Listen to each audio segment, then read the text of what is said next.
Bangunan Notre Dame de Paris dibangun pada tahun 1211. Bangunan ini termasuk desain gotik karena bangunannya yang tinggi, megah, dan ujung menaranya yang lancip. Terdapat rose window yang berfungsi untuk pencahayaan dan kesan estetis pada bangunan.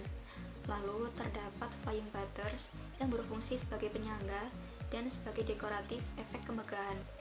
Terdapat lengkungan runcing yang berfungsi untuk menahan beban langit-langit pada bangunan.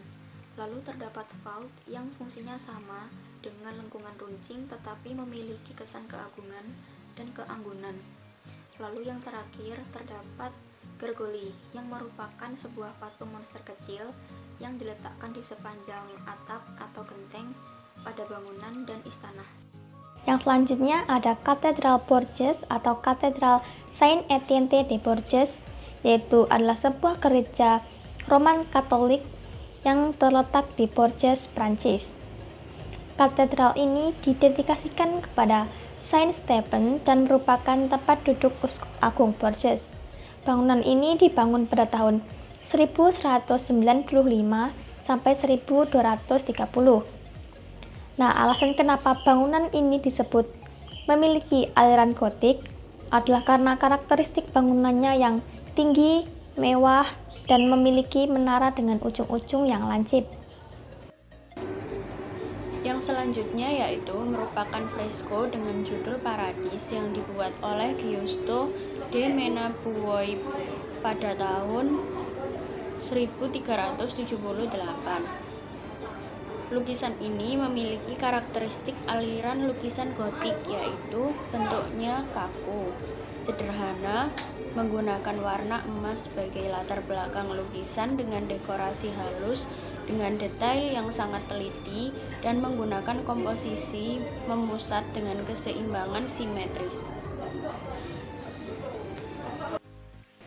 Katedral Chartres terletak di Chartres sekitar 50 mil dari Paris dan dianggap sebagai salah satu contoh terbaik dari arsitektur gotik Prancis.